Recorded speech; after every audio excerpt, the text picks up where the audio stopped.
Hey, man, and we're doing our second episode of 50 Shades of Monster, but I was thinking, why is it Volume 2? Why not 51 Shades of Monster? Hmm, valid point. Better ask the boss. Boss, we're the boss. Yeah, right. I'm a boss, you're a boss. He's a moderator. Hey, baby, why is it that Because I said so. That's why. good enough for me, I guess? Ditto. Happy to clarify.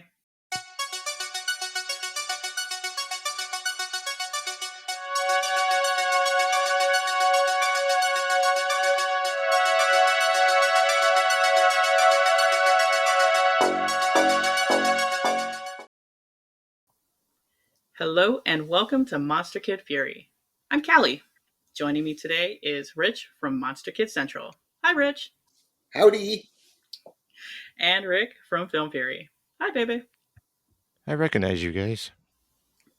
Good. Today we are going to discuss yet another 50 Shades of Monster.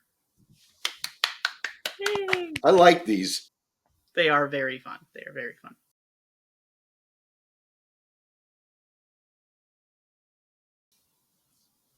I'm going with such an obvious, such a blockbuster. The Howling. Ooh. This is a great movie. And I know, having come out in 1981, that was kind of the year of wolf people. Um, and because The Howling and American Werewolf in London came out, and I think there was another one too, not Wolf and well, whatever. But I loved The Howling. I loved the look of the werewolves. The humor's great. Not to take anything away from American Werewolf in London, but I'm just not that into the final werewolf. You know, the on all fours kind of werewolf. Ah. And I'd rather have the wolf man kind of look.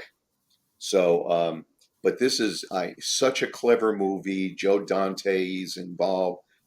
Sales is involved. Um, a, a just really talented people. Dick Miller's in it. Um, Patrick McNee is in it. Just Picardo, right? right, Picardo. From Inner Space, yeah. Yeah, and of course Dee Wallace and her hubby Christopher Stone. Is Hmm. it Christopher? Yeah. Yeah, Christopher Stone, yeah. Huh.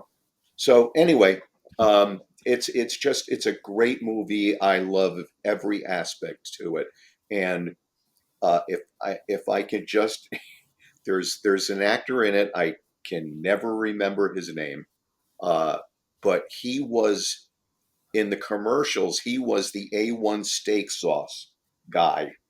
He was in, and there were a whole bunch of commercials, and he was the guy who was the A1 steak sauce. But in that Howling, he has one of the best lines. Um, Somebody says, uh, back something like back off, I've got silver bullets in this gun, and he says silver bullets my ass. And it's just that is because he's changing, the voice changes at the same time right in the middle of the line, and it's just so damn good. No, the Howling's a great movie. It's so strange though because it's a film that I can't believe it didn't spawn a better franchise. It seems like every movie was lesser than the previous, Oh my god, I and know. they even tried to do a reboot about 5 or 6 years ago, but it was more like Twilight with werewolves. It's such a shame, but it's one of Dante's strongest films. John Sayles, I wish he came back to the horror genre. It would be really fun, I think. Yep. And the werewolves, fantastic design. I think that's definitely what Neil Marshall was thinking when he did Dog Soldiers. He Right. probably went to his effects people and said, I want howling Right. werewolves. You're absolutely right. Um, it's just and there's so many in jokes. There's just so much for a fan to see and think about, and especially a geek like me. Um, it's just terrific. There's a lot of hidden in jokes and things. Dick Miller playing Walter Paisley all over again, I know. playing the same character, presenting werewolf lore like he does in Terminator with the weapons. Yeah, Only what you see, pal. So yeah. Telling Forey Ackerman, "You're gonna purchase." So I looked it up. Does James Murtaugh sound familiar? Could be. Let me see if I can share this. Let's see if Aha, aha. That's him. okay. James yeah. Murtaugh is his name. Cool. Let And me he go. was in the A1 steak sauce commercials, huh? Yeah, Yeah, they he said that. was he was the A1. He was the only constant in the commercials. So he'd be in every one, but everybody else was different. I The wonder if hell he is came that? in for the audition and Dante's like, "Oh, hey, I know you. You're I hired." actually thought it would be funny as shit if they did a steak sauce thing in there, like him just putting steak sauce on in the Howling. right Looking at the camera. on the barbecue. The other The thing about the Howling that I appreciate as well is that it does little homages, like you said, and little tributes, but it never becomes campy. It right, never betrays the fact that it's still a horror film. yep, yeah. It's just my again my idea of the perfect little movie. And again, I have mad love for American Werewolf in London. Um, a lot of respect for that movie. It's just the werewolf itself isn't my favorite type. I less prefer the wolf and more the man of the wolf man. So anyhow, Yeah.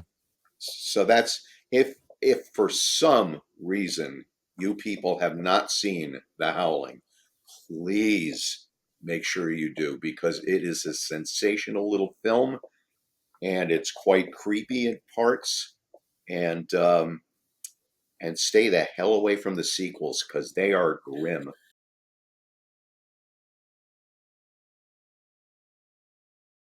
It's my turn. Yay! Yay. All right. My choice is going to be Pitch Black. Sweet. I decided to go with off world monsters. These are not, indicative of our planet, they are alien monsters. The off world monsters, and although they are CGI, I don't think they did any practical effects for that one. I could be wrong. It Probably was, not. yeah. The sets were really nice though. Like they had huge dead animals and the bones bleaching in their multiple suns, Yeah. which look fantastic. They did a really good job in tying the actors in with the CGI effects. You could definitely feel some tension from them. All right. Cool. And if you guys want to go to Richard J. Schellbach's Monster Kid Central, Callie wrote about Pitch Black in her monthly column Horror Curiosa, and she did a great job, but she always does. Oh, thank you. I love that movie. I loved it the first time I saw it in the theater. I remember getting into a debate with one of my buddies, Jody, because I told him that the performance that Diesel gives off to me was equal to Anthony Hopkins in Silence. He is so fucking good as Riddick in that movie because it's not the Riddick we end up seeing in part two and part three, and when Ben's got a huge head by that time. He was just giving himself to the director David Towie, just direct me, and he directs him, and it's a wonderful complex character who goes from just wicked mean and wicked evil to, by the end of the movie, he's more human than he was before. You can see the change in him, and just the cast. I mean, come on, Keith David. Yep. Enough said. Just it's such a wonderful movie. Kind of disappointed about how that particular franchise went because it was about Vin Diesel, not about the character Riddick. Gotcha. Well, And an excellent alien design, great monster design. well, Diesel was really, really good in it. I'm not sure I want to go with the same route as you, but he really was probably the best I've seen him, and it's a legitimately good movie. So I would absolutely suggest people see it. But it's funny because we're now going down this road of first good first movies, shitty sequels. And yeah, and that's going to be par for the course with my movie. Yeah. So Okay.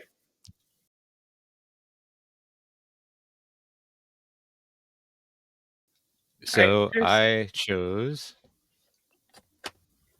Critters, Oh, Ah, which is a, which is a prime example once more of lesser value as you go down the line. but I'm really I'm a great fan of first part movie. 2. I love part 2 because it's directed by Mick Garris. It's a pretty solid movie, but 3 and 4 are atrocious. They're so bad. But the original Critters is such a great movie. It's one of those flicks that we saw at like the dollar night at the cinema, yep, and it's the best of the Gremlins inspired, obviously Gremlins ripoffs. The aliens are great. I love their design. I love how they roll everywhere. I love the bounty hunter aliens. It's just got so many great things going on in it. yeah, Directed by Stephen Herrick, who went on to do Bill and Ted's Excellent Adventure. So he went on to some big stuff. But it is. Dee Wallace is great, as usual, playing the yeah, mom.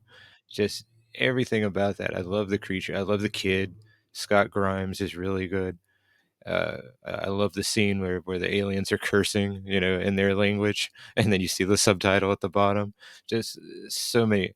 Oh, and the bounty hunter who changes his face constantly, yep, like he can't stick to one image, is so great. This is one that I've seen, and I agree with everything. If you didn't choose it, I was probably going to choose this one down the line. But yes. I wonder if the rolling, the way that they move, Mhm. Hmm. um, wasn't a budgetary problem. In plain words, they were sitting there going, okay, look, these are puppets. How the hell are we going to make them, move around? And we can't just show them from the waist up and this, that, and the other. And somebody probably just said, well, we could roll them. And then everybody laughed, and all of a sudden they stopped laughing and went, yeah, No, it's yeah, totally It's I doable. actually guess we could. I would not be surprised to find out that's how they came upon that, because it's very clever, It but is. it might be out of necessity, but it was clever, and I do get a kick out of it. And I would love to have been on that practical effects crew just so you Yes. could bowl them down into the shot. I mean, God, that would be great. I oh, remember for seeing absolutely. them, that was actually an aspect that scared me. Because again, you don't normally see practical creatures going after people, Yep, and actually seeing that and being like, that's not CGI. That's not, that looks real. It is real. It's literally bullying after somebody. So it's part of the thing that would be scary. And it's not a direct connection to Gremlins at all, but I like how they do add cartoony, almost humor. right. Like when the one critter gets his hair blown off and he's Hmm. bald on the top, and then the one who rolls into the toilet when he's Yep, on fire. Just so many great bits like that. And yeah, Lynn Shay is the receptionist at the police station, at the deputy yep. station. And she's talking about there's a problem at the Boulderama. It's so cool. And she's really cool. I was very lucky to meet her, and she's great. Yay. Oh, that lady's awesome, man. Which Critters movie where they kind of assemble and turn into a giant critter ball? That's part two. Okay, so that's Yeah, part two. and they run over the guy and they Yep, literally strip him to the bone, yep. which is so funny, He's just a so funny. skeleton when they're. Yep. Yeah. Okay, so that's part two then. What what I do hate about part two though, and actually the sequels did this, and actually all the sequels we're talking about do this. No one wanted to stick with a theme song, and the ending music from Critters is so fucking catchy. It's this wonderful electronic synth music that's Hmm. just David Newman composed it. It is so good, and I was like, part two, the score goes from synthesized to orchestral, and because again, Mick Garris had that kind of Spielberg feel to him when he came in. So in fact, and this is how asinine of a fan I was when I copied Critters 2, because this is back in the day when videotapes were $100 to buy. When Yeet. I copied it, I actually replaced the ending score music Ah, with the music from Critters 1. I was like, fuck this mess, and I did that. So whoever fantastic. composed the music for Critters 2 is just like, you replaced my score? How dare you?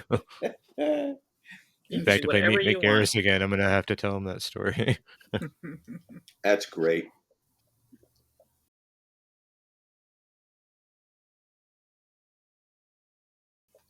All right, Rich, you're up. Okay. My next one is the creature from Horror Express. Now, I understand if hardly anybody's seen this, but Christopher Lee, Peter Cushing, and Telly Savalas are in it, Ooh.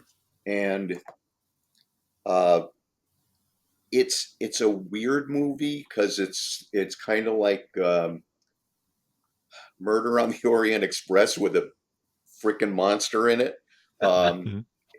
it's just really odd. Telly Savalas, in my opinion, is miscast. But whatever. Uh, but the monster itself is complete is you don't see this thing coming. Let's put it that way. This is very different. It looks um, like a cross between Alien, and I don't mean the movie Alien. It looks like an alien. It also looks like an ancient being, and just put the thing together, and that's what it ended up being. But Christopher Lee and Peter Cushing, per usual, are great, and I highly recommend it. I don't know if it's going to get repeat viewing, because once you've kind of seen everything in it, you don't necessarily get that hunger to see it again, because it's such a restricted movie. It's all on a train. Um, Oh, so anyway, but it's a great monster. Oh yeah, so worth the watch at it's least once. it's a fun movie because think about it. It was kind of like the first gimmick movie, in terms of, you hear people say it's Die Hard on such and such. So it was like they were sitting around going, "Well, it's like Murder on the Orient Express and a monster movie together." And somebody's like, okay, pitch it."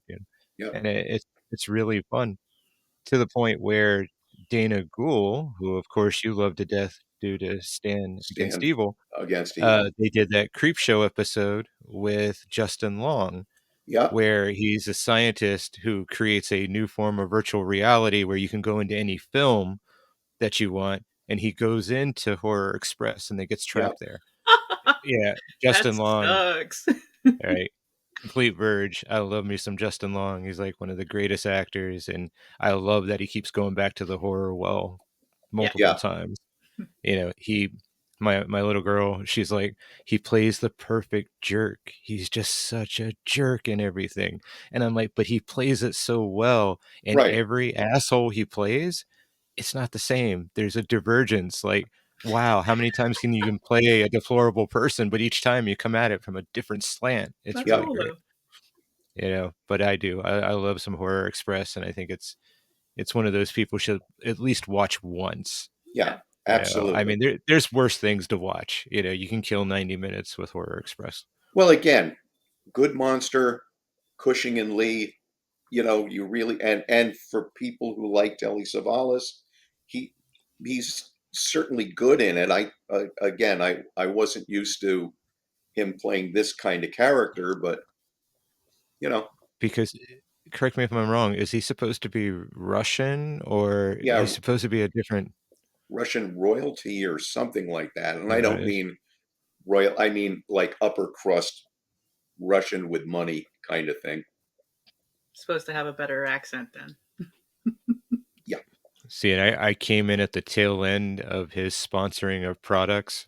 So, when I'm watching this movie, I keep waiting for him to turn to the camera and say, "Who loves you, baby?"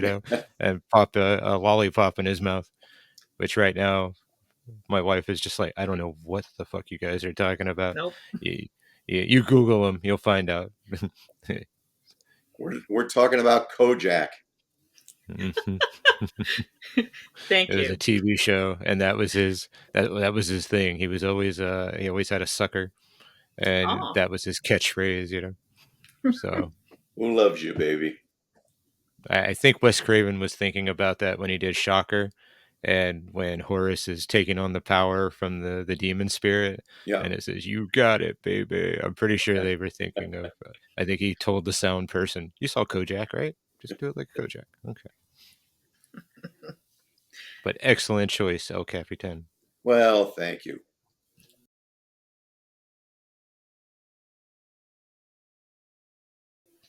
My turn. Yep. Tag, I'm it. All right. My next choice, funny enough, kind of goes in the same arena as Critters. Um, but it's Attack the Block. Nice. So yeah, that's kind of where I was going with it. Is just like I love the monster in that movie, or Yeah. monsters in that movie. Monsters. They are just so cool, and that's not even putting the actors, on the spot. Like they're fantastic as well. I remember Ricky put this movie on for us, and we were kind of going on like a British kick, just like, oh, let's watch what they got over here. And yeah, this one surprised the hell out of all of us because, again, just phenomenal acting. And then you've got these monsters, and they creep you the hell out. Like, Yes. I couldn't take my eyes off of them when they were on screen, even though I wanted to. I was like, oh my God, this is scary. It was too scary. That's great. I uh I I enjoyed the movie too.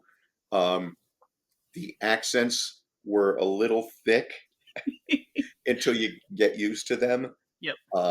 But it was fine. I just put the subtitles on. So did we. Yeah. After we had our initial viewing, I did admit that I had to put on some subtitles because I Yep. wanted to see what they were saying. Like, I didn't Right. catch everything, and they do. Yeah, They talk really fast, and we've done that a few times. Shaun of the Dead, we had to do it when Sean talking talks about the about Mars bar in the glove the box. Mars bar in the glove compartment. Yeah, it was just like, what did he say? I don't know. We'll run it back, We're and running we back. put the subtitles on. But yeah, Attack the Block, you need him quite a bit. Yeah. Yeah. John Boyega is so good in that movie. Right? It was like his first big movie, and I just all the characters are great because you have it's like if the Goonies were pricks, like if the Goonies were just delinquent bastards. It's like, okay, can we take them and turn them into heroes of the storyline at the same time? Yep. Right. Uh, Because at the Nick Frost beginning, is the drug dealer. Oh my god, so good. because in the beginning of the movie, you're like, "Am I supposed to be rooting for these guys?" Yeah. They're pretty Because bad. yeah. Yeah. So I know a lot of people actually that's why they don't like the movie because they don't feel that there's any redemption arc. hmm It's just kind of like, well, they're Oh. shitheads throughout. And I'm like, well, yeah, but they do the right thing ultimately. They're Yeah. still about, they don't leave anyone behind or anything to the effect. But the aliens themselves are so great. they Yes. really are. They're they're just how to explain it, almost like an alien werewolf in a way, just the way they look. I They always just look thought a so critter. wild. Like it was just a Did you? big ass Because of critter. the spike, yeah, because of the Yeah, spikes on the back, like just yeah, big ass krites. And to me, I yeah. felt like since they were so much bigger, that it's an unnerving thing. Like if you were to see Mhm. an ant, but a lot bigger than the size we're normal to, it's like that. So I gotcha. No, I enjoy that movie quite a bit. I also love the idea that it takes place in a high-rise apartment. I'm a sucker for that. You know, yeah. Demons 2, Enemy Territory, The Yeah, Raid, the Judge Sentinel. Dredd, Sentinel. Yeah, I think because I grew up in apartment buildings primarily, like my first 18 years of life, Hmm. so I was used to that type of environment. I mean, even watching the Jeffersons, where do they live? They lived in a big high-rise apartment building. So Yeah, to see a horror film play out in that environment, to me, it's very relatable. cool. But that was my pick.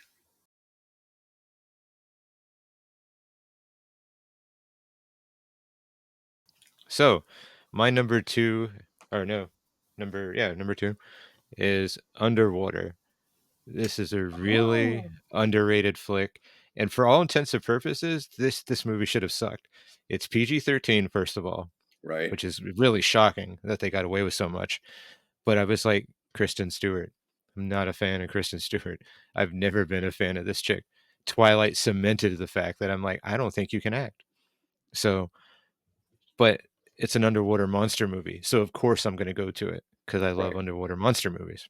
Who doesn't? And this movie has got such a great tight running time. You know, it doesn't overstay its welcome. You know, it doesn't sit there around for 220 or anything. And literally, the movie starts off with a bang. Literally, the first moments of the film is the underwater vessel that they're in, the underwater base, taking on water. And I'm like, what a great way to start your movie. It reminded me of John Carpenter that way. It's like, we're not going to fuck around with, you know, over setting exaggerated up. characterization. We're just going to boom, this is what's happening. And you're introduced to all the main characters within the first 5 minutes, and it's just such a fun movie. The creatures are so great. Every single character, and even such a short running time, you love every character. You care when they get killed. Right. Every single one of them. It's fantastic. And the finale, all right, if you guys haven't seen this, you got a few seconds to turn the show off. All right, it's your fault. The ending, when it turns out to be basically fucking Cthulhu without saying that it's Cthulhu, I'm just like, this is fucking awesome. This is Yeah. incredible. And then, of course, after the movie came out, I started reading online where the screenwriter, Brian Duffield, who also did Love and Monsters, a movie that Oh, we like quite a bit, he freely admitted that was the intention. And if they had been able to do more movies, Cthulhu was going to be the bad guy. It was going to be basically like a Godzilla movie with Cthulhu. Right. Uh, and that would have been so fantastic. But I do. This is a great movie. You're not going to regret watching it.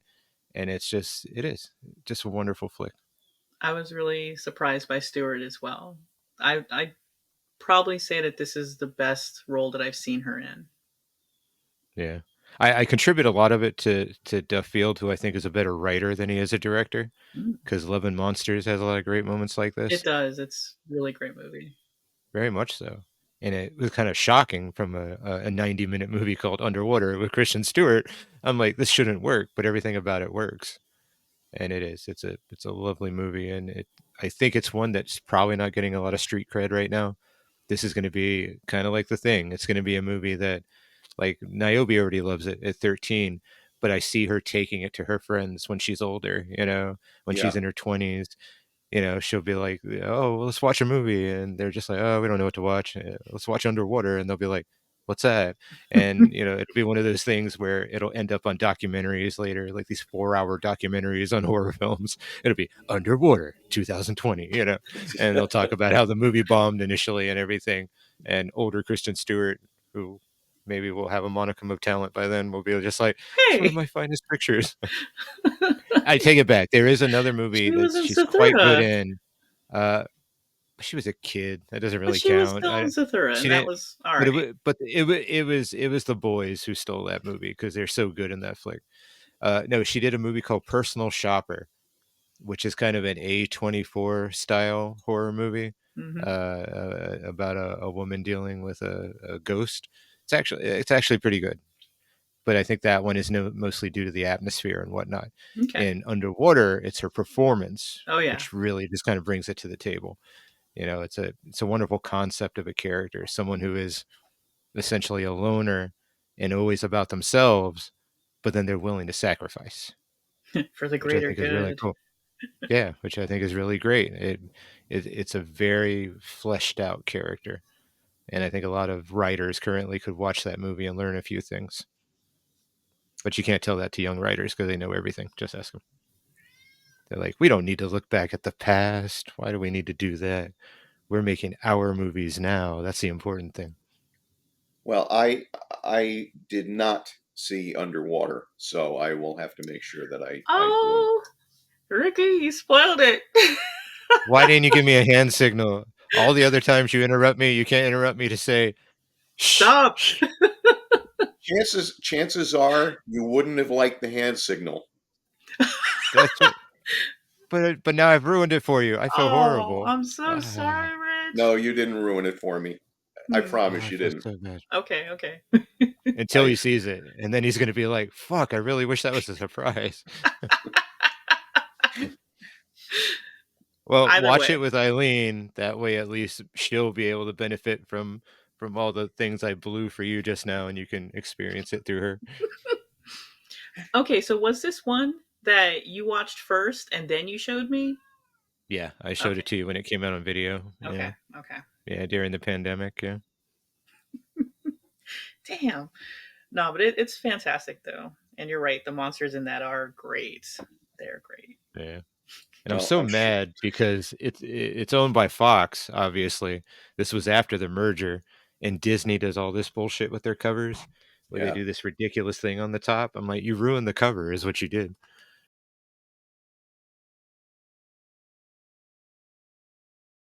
All right. So, am I next? Yeah, you Yeah, are. it would be. All right. This one's gonna throw you. I have really searched around and come up with one. This is a monster movie to end all monster movies. Have you heard of this movie?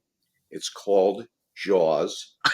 You're such There's a some dork. kind of there's some kind of like a fish thing in it, Man. um, and some decent actors. Um, well, they're okay. Um, what I didn't like about it is that the shark doesn't seem to work too often.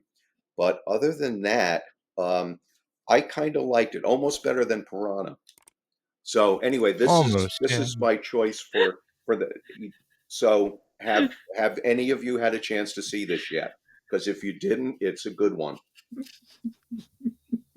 You're stupid. Uh, all right. What can we not say about Jaws? Jaws is such a staple in our household. It was one of the first times I knew I was in love with this woman when she knows what the max is and she likes Jaws. And I'm like, I can deal with her love of video games because I used to like video games, so I'm down with that. But Sure. Jaws, it's integral to us. We love that movie. We watch it at least once a year, if not more. And the kids grew up with it. It's Spielberg's best work in my opinion. It's a fine example of what you can do when you don't get your way on a film production. I know Yeah. that's You- the best part about the movie is no one got what they wanted, and it's great. It came And out thank so exactly. God, wonderful. and thank God Yeah, they didn't get what they wanted. yeah. See, and that's a road I want to go down eventually, are movies that didn't go the way they were intended. And I think if they had, it wouldn't have worked. I think if that shark had worked, Spielberg would have raped the shit out of it. He would have been constantly, okay, and now the shark's gonna come up and do this. And after a while, it's just like, are we done shooting? I'm tired of seeing the fucking shark. Yep. But here he had to rely on the editing, he had to rely on the score, he had to rely on the reaction of the actors. How It about just how about he had to rely on the barrels? I mean, three freaking barrels. how Yes. cool is it that you're getting the shark's presence with these three barrels. Yep. That's it. I I mean, know. and it's amazing. If and again, I know we've just stated it, but if you had been able to see the shark, it wouldn't have been as cool as those No. fucking barrels. When those things pop up, it's like it's go time, Yeah. and I love it dearly. But yeah, Jaws is pretty much in the world of Spielberg. I think it's probably a damn near perfect movie, and if you asked him, he would say not even close because nothing worked. But it's just it's sensational. It really is. And I still disagree. This doesn't go down the road of unwatchable sequels, even to know they're not as good as the original. We already know about our love for Jaws 2 and how we would have loved to seen a different version of that film. But Jaws 3 is still fun. You got Lou Gossett Jr. being fucking amazing as Calvin Bouchard, an entrepreneur who somehow owns SeaWorld. Uh, Jaws: The Revenge still has some moments. It's a completely ludicrous movie, but it's still a Jaws movie, and there's something about that, their commitment to, at least it's a shark. They didn't do anything to subvert it. They didn't do anything stupid. It's like it's a genetically enhanced shark now. No, it's they at least stayed in the same territory. But while we're talking about Jaws, I got to show this off. The kids gave me this a couple years ago, and I don't know Oh, who came up cool. with the idea. It's a little mini TV, and I think the battery is probably dead now, so it probably doesn't. Yeah, it doesn't do it, but it does play a few scenes from Jaws, Mhm. including Hooper saying, "Boys, oh boys, he's back for his noon feeding." Oh, that's great. But then it's funny how you talk about the VHS thing. I got this at the Goodwill bins for like next to nothing. But it's funny how it still comes on two tapes. Yeah. It's a two tape set. So it's funny. It's like, well, we could put it on we'll put it on two tapes, and they give you some special features, which is kind of cool. What they were all doing was they were saying, God, if we only had a machine that was That could just a speed up bit moments. fast. Yeah. New So, all Haven, right, Connecticut. favorite. I know it's hard to pinpoint because it's such a just fucking phenomenal movie. Favorite scene out of Jaws. Oh, jeez. Damn near impossible, but um, I think it's I think it's when Hooper's doing cutting the other shark open, Hmm. because just the way he says to the coroner, and I'm using the term loosely, Hmm. um, well, this was not a boating accident. I mean, he's like pissed. He's hardcore about it. Yeah. Yeah, it was just, I love that line. So that's my Hmm. favorite line. My favorite scene is right in between the opening and closing credits. It's just, That's it's You're everything. s- I mean, you're so seriously. witty. You are. Yeah, but it's true. Did you ever see the TV print? I think so. if I Yeah. if I did, I don't It's recall what. it starts with Quint. Now, mind you, I've only seen it once, but Ah. it starts with Quint on a bicycle, I believe, or the truck. But either way, no, it is the truck. I'm sorry. And he gets out and he's got those work boots on, and it's following the work boots, and it's going into a store, and there's a kid playing. So it must be a music store, and that's where maybe he got guitar strings Hmm. there Yeah, because okay. that's I what. have seen this, but I didn't see it in the actual cut of the film. It's a Okay, special feature and on the the kid's Blu-ray. Yeah. playing Beethoven's Ninth, I think, and he hums along with it. Um, that Yeah, he's all da da da da, and right, the kid's getting freaked out. yep, and that was on TV because they had to cut so much out. I don't know. Or they were showing it over 2 days or some bullshit like that. But Okay. they showed this print and it had some like interesting. I'm not going to say good stuff. I'm going to say interesting stuff in it Mm. because I didn't see where that scene really fit in or showed you anything about Quint that you needed to know, but it was fascinating to watch that scene. It's just more stuff. Yeah, it's Yeah. just more stuff, and I didn't hate the idea, Mm-hmm. even though that's a great streamlined movie and probably never needed it, needed that scene. But yeah, that God, that I wish that they would release that. Um, As like special features to, yes, oh, or the I'd love TV to print. see it in the movie. Yeah, I would I love to see. see it like they did with Halloween. Oh There's, yeah. There's probably a gray market guy out there somewhere who has a copy of it from back in the day. good. Find me that man. What about you, Viv? My favorite scene. Mm-hmm. Favorite scene and favorite line, because they Oh, can be separate. it's from the same scene. So when Quint is talking about his time on the Indianapolis and them going into the water, when he talks about the shark taking a chunk and its eyes glaze over and the doll's eyes, dead eyes, that's probably my favorite line Yeah, and scene. Yeah, it's probably sensational John Carpenter's favorite line too, because it sounds very similar to to the Loomis. Michael Myers description. Yeah, with Loomis.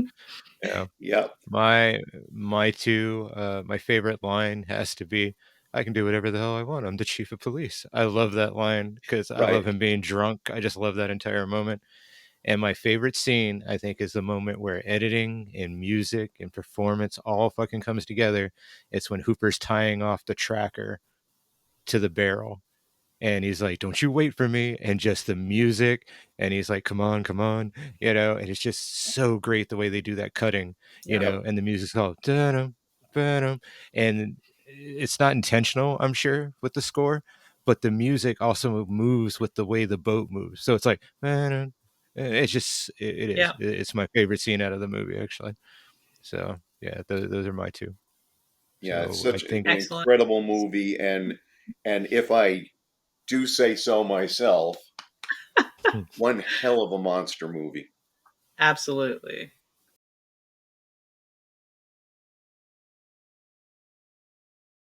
Okay.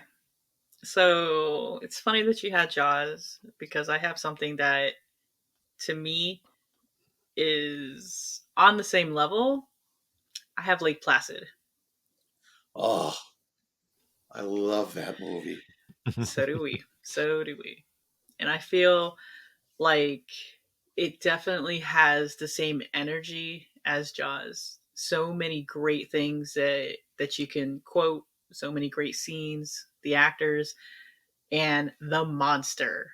You have the shark in Jaws, you have the alligator. Or is it a crocodile? Yes. I always forget whether or not it's a croc or a gator. But You know how you can tell the difference? You see one of them later and one of them in a while. you're stupid. One of them So later and once in a while. yeah, one of them you see in a while. So that's the way you can tell. So, yeah, we love this movie. Lake Placid starts off just as this fun little movie that, again, you don't know what's going on because people are just kind of like, oh okay, there's something, there could be something here. Let's go ahead and call who we can. What is it? The the game the game warden, Yeah, right? the game They warden. goes out because he's doing a wellness check on a beaver nest. Because I also did did a column on this one as well, and I think I made it so that it's almost like a tongue twister. Yeah. Beaver nest wellness check. I think is how I phrased it, but he goes into the water in order to do his job essentially, and one of the sheriffs is in a boat with him, just chilling, Like, all right, you go handle your thing. And he's got all this scuba gear on. He's going underneath the water, and then there's just a long period of time that he's gone. And then again, you have a sense of mystery because you don't know quite what's going on, but you know something big, freaking big, is in the water and scares the hell out of dude, the sheriff. And from there, you're just introduced to so many great characters, and it's a really great ride. And a stellar cast. I mean, Absolutely. oh my God, that's such a good cast. And seriously, the real that one nugget is Betty White. I mean, just holy shit. She Um, does steals the scene every single time. yeah, and I always had a kind of closeness with her because she and my father were born on the same exact day. Oh. I Okay. mean year, the whole thing. Oh, even the same Oh year. yeah, Oh, yeah. So when um literally. yep. So he always was going to live to be 100, which he didn't. But I was so surprised that she didn't because I was saying Yep. through her my to me through her my dad Would have lives made it to on, 100 too. kind of Yeah. thing. But anyway, yeah, she was perfect casting for this movie. Yes. Absolutely perfect. But the whole cast, it's a who's who of great character actors who were big enough that if you didn't know their name, you knew who they were. Yeah. You'd seen them before. Oh, it's the guy from such and such or something. So, I mean, it's a great movie. I can't say enough good about it. It's just brilliant. It's one of the few times that, because you hear people say, "Oh, well, comedy people, yeah, they can come in and write horror or direct horror." It's one of the few times I can agree with it because David E. Kelley, who wrote the script, he was a TV guy. Yeah, He wrote Doogie Howser. He wrote Ally McBeal. He created those shows, Picket Fences. So when they yep. said he was doing a horror film, I'm like, oh, I don't know about this. But the dialogue, it's one of those movies I'm jealous of because the lines are so Oh yeah, phenomenal. Because even if it wasn't being spoken by that particular actor, I can imagine you reading it saying, this is just wonderful dialogue. yeah. Yeah, for a long time, anything that he wrote, I was on board. I was ready to Mhm. watch, and uh, and he is just brilliant with dialogue. So Yeah. it was perfection. So I I think Bridget Fonda and Oliver Pratt are my favorite parts of the movie because she's just so cute and just obnoxious and just, yeah, she keeps slapping people, slapping the share. It's like, why do you keep slapping me? Why does everyone keep throwing heads at me? It's just, and Oliver Pratt, what a great idea to take a character that probably on paper was meant to be like, physique and everything else. And it's like, let's get an overweight guy yeah, to play him, but he comes off with so much fucking charisma that you Right. can buy when Gurley gets a, kind of a crush on him, the Yeah. deputy. It works. You can buy it. yeah, It's not like you take Chris Farley and put him in that role and it would work. You know what I mean? But right. Oliver Pratt, he's just that good of a freaking actor, man. And the characters, besides being slightly overweight or slightly out of shape, he's Mhm. also doughy. You know what I Yeah. mean? Like Yeah. Yeah. like Pillsbury Doughboy kind of stuff, and you keep thinking this guy's going to last maybe 2 minutes. You, Yeah. you Mhm. you assume that he's going to show He's up he's and not going to make you know, it. He's fodder. yep. So But isn't that great too? It's a horror movie where of only course it what is. a total of 4 people die. You don't see that happen a lot. Body counts are usually large in a horror film, but here it's Yep. just like, we'll kill like 3 or 4 people. That's it, and you Yeah. won't lose any of your main cast. Which is when I saw the movie initially, I'm like, oh, he's dead, he's gone. We Oh did. no, Bill Pullman, he's Counting. over. Yep. We're counting on our fingers. Like, okay, who's going to make it? Yep. Yeah. And you're pleasantly The in, surprised. the interplay between the sheriff and the croc hunter. all that is so great, you know? It's like when he punches him and he goes, "What are you doing? You're supposed to, go." Yep. And then when they walk and when they walk away and he's like, "I'm sorry, but you're always talking at the mouth," and just, just so wonderful, man. That movie's Yep. great. And let's not forget to give credit where credit is due, the monster, because Rick, you Yes. and I have talked about it in the past. Eraser had a digital in Horrible digitally digital enhanced alligator. Yeah. Oh. alligator that looked like it weighed 7 pounds and would float if you let go of it. It had no weight to it, Hmm. and it's just it's as bad as digital shit gets. Oh no. Mhm. And around the same time, they've got Lake Placid, which is just sensational, and Absolutely. that one is practical and digital, and it married together, Yes. much like Jurassic Park was. Oh yeah, absolutely. Before Callie wrote her piece, yeah, it's a traditional part of her research. We rewatched the movie, Yep, and there's a behind the scenes, and I was shocked how much was built. I mean, I knew they had used practical on the gators, Yep. yep, but we're talking the entire lagoon, the yes, entire lake Yeah. yep, was a That set entire thing was a set. yep, in Canada. So good to the point where other productions decided to use it later, which I thought was right, great. right. Yeah, I mean, just the part where, forget the set, just the part where they said, "Yeah, there was no lake here before we came in." It's like, what? They built a But What? you're shooting lake. a movie called Lake Placid. It's literally a built man-made lake, and it's phenomenal. Yeah, and of course, the fact that you don't automatically know that means that they got the right, like, Aesthetic. plants, Yep. Mhm. and stuff around it. I could make a pit with water in it. It wouldn't look like a lake. Mm. So you got some mad skills coming in to make it look like it's been there since the dawn of man. So I mean, it was just it was one hell of a feat. See, and So that speaks to how people are able to interact at that point as actors. yes, When you actually put them on a set, things that are actually tangible, that's important. And I think if you had done that movie, well, okay, this continues the line of bad sequels. yeah, If they just had nothing to look at, would the performances, even to know they're noteworthy actors, how good would it have come off? As opposed to, holy shit, there it is, right there. It's going to move. It's going to actually try to go after you in a sense. That's got to add to the performance and your ability to convey those moments of terror. Hmm. yep, yep. Great movie.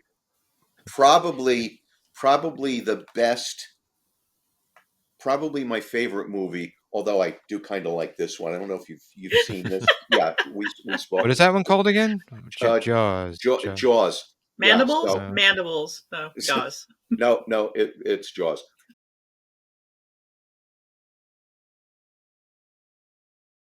All right. So it's very funny how water movies have suddenly made a cycle within our monster movie section because my next one is Beneath.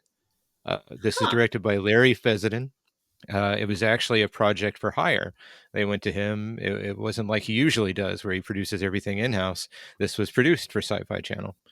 And it's a really great his version of Jaws. And as you know, with Larry's movies, I hate to call them subverting a genre because I don't think he does. He just does genre his way, is all. Very Right. much like M. Night Shyamalan would, very much like David Lynch would. And in his storyline, it's a combination of Jaws and The Thing in a sense. A group of kids go out to a lake. They get stuck on their boat and they're surrounded by this giant fish. It's like a prehistoric fish. It's pretty insane. Ooh. And throughout the movie, the tension's not just the creature, but the fact that they're high school kids going off to the next stage of their life and all their feelings of resentment towards each other and the fact that they don't know if they're going to see each other down the line. All of this dramatic element comes into play. Oh, Right. and it's just it's a really interesting movie. I like it a lot. When I saw that he was directing a movie for sci-fi, I wasn't so sure. I'm like, okay, he needed a paycheck, but no, it fits into his oeuvre of work without a problem. Right. But Beneath is definitely worth a viewing. It's really fun. The creature itself, you could tell they didn't have a lot of money, but like Jaws, he's able to work with it. okay. And yeah, it's a fun movie. And I have not seen that either, so I've got some work to do because Nice. it sounds. Well, first of all, if you like it, chances are I'm going to also. Um, I will definitely check that out. I don't think I've seen it.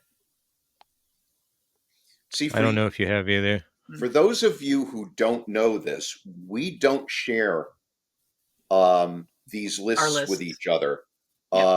Now, Callie used to know in the very beginning before she was involved in submitting her own picks. Um, she would know who they were, and I think that would just be to make sure that we're not doing five of the same exact movies because Rick and I could actually have done that at times.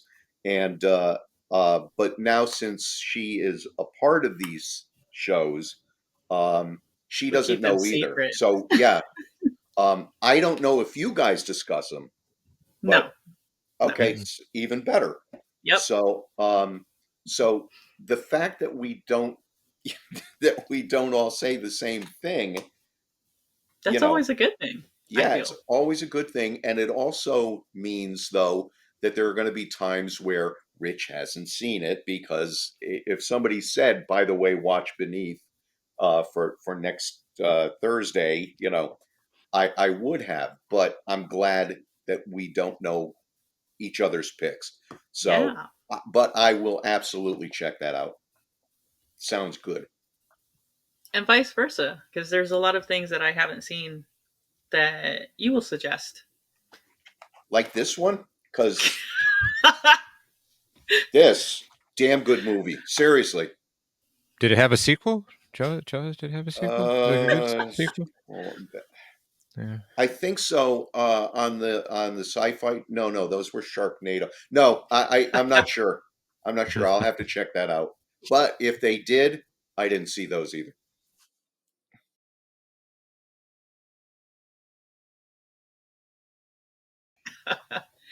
Freaking All actors. right, people. Well, we came through volume 2 of 51 Shades of Monster. How do y'all feel about it? 50 Shades of Monster. I knew I she'd thought we correct me. agreed. Oh, that's right. You're the Oh boss. Yeah, no, 50 no, Shades of no. Monster. We did not agree. I have a Uh, question though. Yeah. mhm. Since we're doing these, what are your parameters for what you consider a monster movie? Rich, you go first. Um, I would personally would draw the line at the human monsters, Hannibal Lecter, that kind of thing. Um, but I don't think I would cut out zombies. I mean, if there was a really great example, um, I probably would point that out. But Mm-hmm.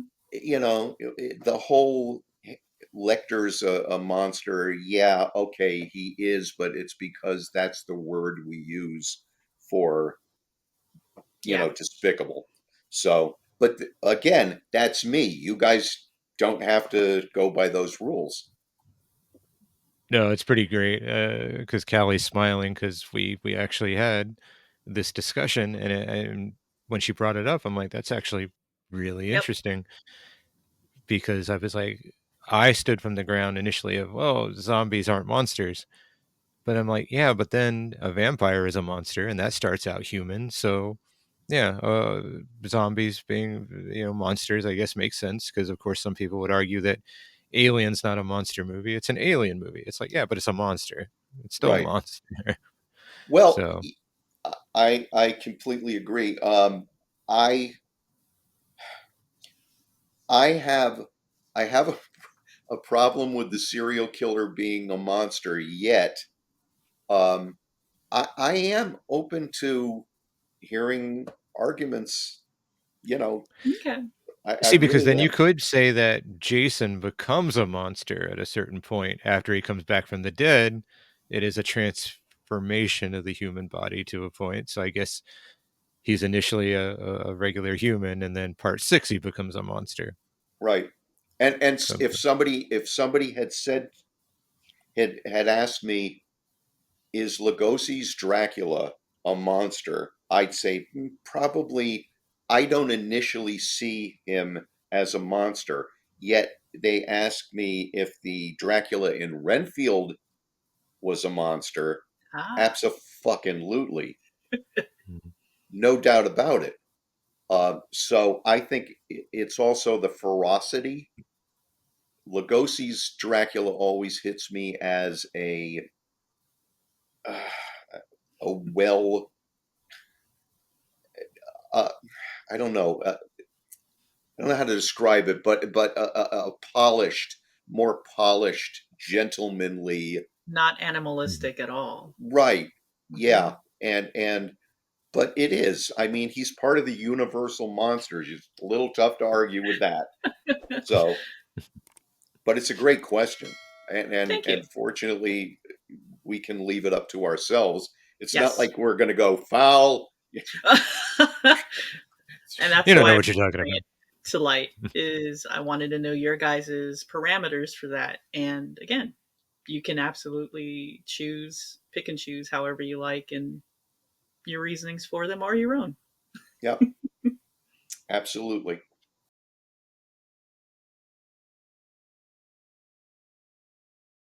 As always, Rich, thank you so much for joining us. I had a wonderful time with our, what is it, 50 Shades of Monster Volume 2? Volume It's, 2? it's Volume 2? Okay. Yes. So, The on that revenge. on that note, bye everybody. Bye. And do you have any last words, sweetheart? Just that many philosophers have talked about the monster that's inside. And thank you, everybody, for joining us on this second installment of 50 Shades of Monsters. We'll catch you next time. Bye.